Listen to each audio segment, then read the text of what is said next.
Good morning, family. It is the front page, the Saturday Town Hall edition. This has been the radio station and our partners' response to the COVID-19 crisis, giving you information, the latest news and knowledge to try to help us navigate some crazy times. 2020 is just a lot. This week, our topic is forbearance versus forgiveness. Are the banks doing their part in COVID recovery? How can you protect yourself? And particularly, what are small business owners of homes and actual business establishments doing, and what can they do? Joining us right now, we have Miyoshi Jones. She's a property owner, in the small business space here in the city of LA. Good morning and welcome. Good morning, Dominique and KJLH family. How are you all? Blessed, and appreciate you coming on and sharing your story, because I think that your story illustrates what a lot of people are facing. So you are a property owner here in LA, and you have some tenants that are caught up with the COVID situation, right? That is correct. So tell me how that's played out. Yeah, go ahead. Yeah, so what happened was back in April, I thought, well, I better reach out to my mortgage company to kind of get ahead of the game, as the young lady was speaking of, just notifying them that I was having some challenges. And so I contacted my mortgage company and asked them what could they do to help me. I have tenants who are impacted from COVID and have lost their jobs, and what, if anything, would they be able to do? I was informed by my mortgagor that I had only one option, which was a 3-month forbearance. And what happens with the forbearances are that after 3 months, the homeowners are required to pay the full amount. So I then contacted my financial advisor and friend of yours, Marie Derry, and said, Marie, does this sound right? And she advised me not to do it. She says, no, you don't want to do a forbearance. The forbearances will, if you can't afford to pay now and you know that they're going to stop paying your tenants, then, you're going to get stuck with having to pay the full amount. So I contacted my mortgage company back and said, well, is there any other means of support? And, of course, the bank said no. They said that based upon how things are right now, all they could offer me was the forbearance. And speaking with Marie, she's like, well, this is crazy, because what they ought to be doing is doing the loan modification. But that's not an option right now. And the banks are not offering that. Yeah, I've heard that from a lot of people. And, as Pila Gray Jesse just said, there are some that have been able to convince their banks, or certain banks that have a program where they will tack it on to the end of your loan, and, you'll end up owing it, at 30 years later, 20 years later, or 10 years later, depending on how much time you have left to pay. But for a lot of people like you, how are you, how would you be able to manage that 3 months or 6 months of payments at the end of, the forbearance period? How did you figure out a way to hold on to the property and do that? Well, what I was able to do was tap into my savings. I figured that it was worth it for me to keep the property, so, the only options I had was to start pulling money out of my savings to pay for the monthly portion, which was the tenant's portion. Right. So you're basically acting as a government subsidy for your client, for your tenants, because the government has said that if they can't pay, they don't have to pay, which, it makes sense. I mean, you don't want people homeless in the middle of a pandemic, but basically you're being asked to pay for a government policy. Absolutely. So, I mean, now, how did that play out? Have your tenants stopped paying? Are they, did you make an agreement with them? How is that dynamic working out? The tenants are not paying right now. So, I'm holding on for dear life. and we'll eventually need some help if this continues to go on through December, Right. Well, honestly, from my non-expert opinion, I think you should have help now. To me, if a government, a state or federal government is going to say, you can't evict, so, or you can't do business, even if it wasn't a landlord. They have to find a way to help you stick to their policy by helping you stay financially solvent. I mean, what about like getting a PPP loan or an EIDL loan or something as a small business owner? Was that an option for you? Well, that's something I actually thought about. But the PPP loan is, my understanding was it's really set for people who are, who have businesses and so that's an option that I was going to speak with Marie about, is trying to find out, is there other options? And she's been so helpful in just kind of coaching and guiding, and also having some seminars. So that may be the next option, because eventually my funds are going to run low, so it's just unfortunate. I think that the government has really failed us. Whereas they're saying, hey, look, we don't want people out on the street. I totally get that, because I've got people parked in front of my homes in L.A. living out of cars. We don't want to add more people to the problem, but on the back end, what are they doing to support the homeowners who are stuck with having to pay? Well, thank God I don't have like a 5-unit apartment complex. I can't even imagine what that mortgage looks like. Right. Well, yeah, that's a good point. I've heard from, and we'll hear from Marie actually later in the show, but I have heard from some small landlords, property owners, that they've had trouble being recognized as small businesses and receiving those loans at all. Let's go to Kenyaka, calling us from Hacienda Heights. Good morning. Good morning.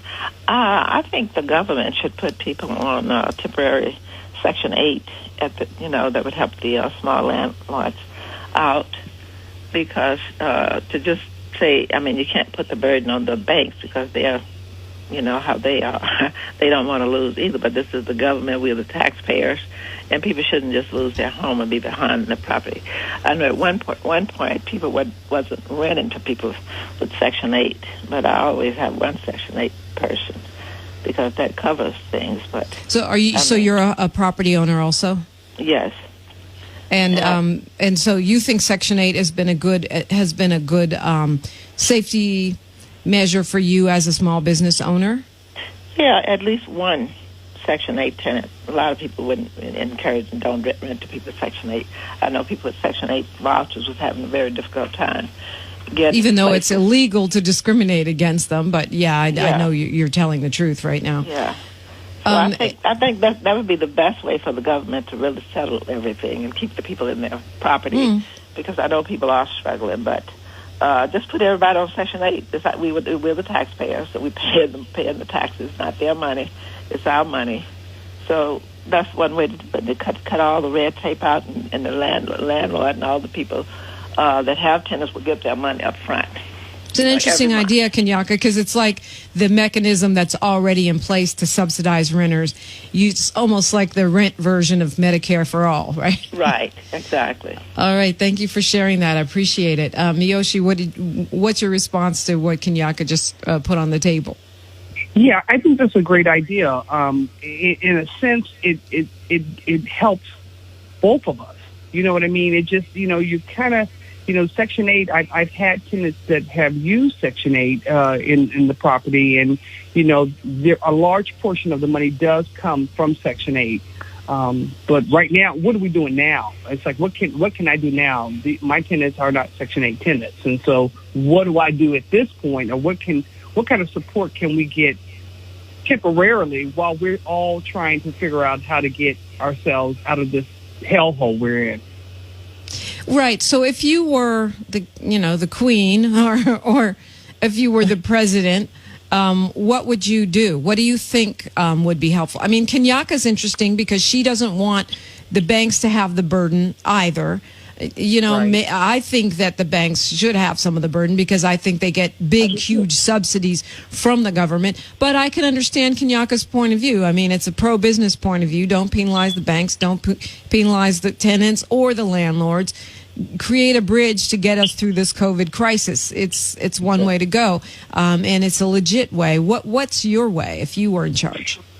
Well, if I were the queen, and I were, I think I'd do something that would, and I don't know if it would be in the form of a tax credit to the landlord, to all the homeowners at the end of the year, or I would consider,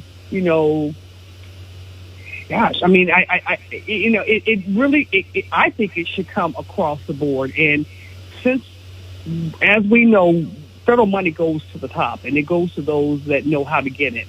How do we filter that down? And I would say just provide similar to like a stimulus. If you are a landlord and you've got, and somehow or another provide some type of stimulus that says, here's, $2,000, $3,000, whatever we can afford to go across the board based on the number of units you have, or, something to that magnitude where it gives a little bit of a reprieve across the board, across the board for homeowners who have, who don't want to give up their homes. I don't want to lose my home.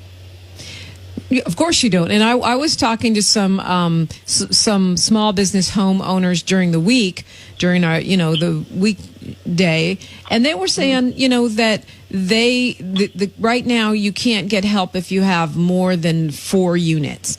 So that cuts off, that cuts off a lot of people that might still be small business. They're not huge, corporations that own all these buildings. They might have, a big building, or they might have more than one building that they've saved for their whole life. The other thing that was put forth, by Diane Robertson, who's one of the people organizing around this issue, and some others, is that the retirement, Zeph Hamlin, another one, the retirement savings that you have shouldn't impact whether or not you get help as a mom and pop small business owner, because now we're going to end up with people who don't have retirement savings and end up on the streets, even though they've been saving their whole lives, because they've got to dip into their retirement to get through this crisis, or they don't qualify for help because they have too much money, but that actual money is not, club partying money. It's retirement savings.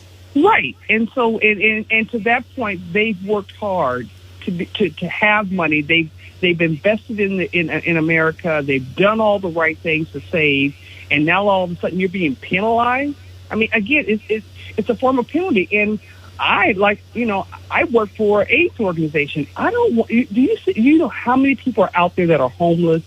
And here the homeowners are now saying, I'm willing to take on some of this burden, keep people in their homes. We don't want to put them out on the street, Dominique. We don't. But what are the options? Why are the homeowners being penalized, at this stage of the game for something that,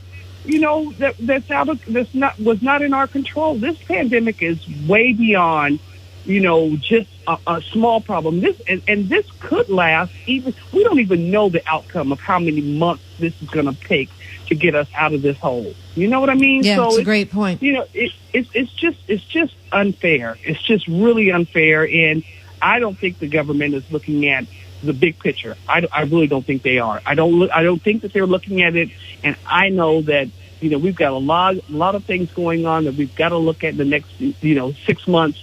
But my God, Well, yeah, or in the next, whatever it is, 51 days. I mean, really, because when we talk about these policies, we talk about, Congress trying to get a bill out, a stimulus bill with no stimulus that, Mitch McConnell is proposing. We really have to look towards this election and get some, we got to get control of the Senate and the White House. Let's go to Annette calling us from Compton. Good morning, Annette.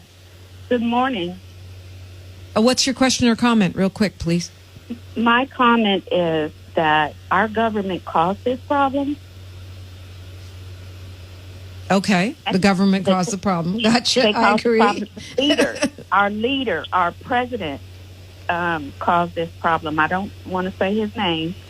I'm doing the thing like Whoopi Goldberg does. I don't even The resident of the White House caused the problem. Got it. So we should not, as taxpayers, have to deal with the burden of fixing it, because we've already given them our money, and they seem to believe that it's their money. That's the mentality, because Mitch McConnell is arguing over whether or not to give the stimulus package like it was coming out of his wallet. No, I agree. I mean, I couldn't have said it better, Annette. You there? I think we've lost Annette. Okay, we're going to keep it moving. But Annette, great point. I mean, that's why I was pointing to the election, right? It's all about the election from my perspective, because we've got the Congressional Black Caucus. We've got our lawmakers trying to put together deals. There is a HEROES Act sitting there. And so if we don't get some leadership around, A, getting this pandemic under control, and B, getting some real help for renters and the people they rent from, particularly those that are not big corporations, and accountability on the part of the banks. I mean, I honestly, I think they are being subsidized, so they should do their part too. But that's just my 2 cents. Miyoshi Jones, I thank you so much for sharing with us this morning your story and for joining us. Real quick, what will you leave us with this morning? Well, I think that we just, I appreciate just having the ability to be able to speak out and talk to and listen to some ways in which we can help each other. Dominique, your program really highlights a lot of the issues. And so, just having, as the prior speaker said, just being able to talk through and listen and ask for help. Our hands are tied behind our back in many cases, especially the mortgage company. The mortgage companies having the ability to be able to make the decisions. But I am in my heart of hearts, I'm praying for all of us, because this is just, we've got to get out and vote, one, and we've got to get out and make a difference, because this here situation was not something that I think any of us expected, and I think we're just really caught right now, in a bad way. It doesn't have to be this way forever if we can get out and do what we need to do to make the changes we need to make. So thank you for your time, and I appreciate your call. Thank you. I hope you'll keep listening. We've got some folks, Marie Deary coming up, Congresswoman Maxine Waters coming up, who will have some real concrete information for some of the issues that you, the homeowners and property owners of small businesses, have raised. It is the front page. Want to thank our partners, the great city of Los Angeles, Community Build, the County of Los Angeles, and the Independent Professionals Association at indiework.org. We are broadcasting live from the 1-800-THE-LAW 2 studio, Radio Free, 102.3 KJLH.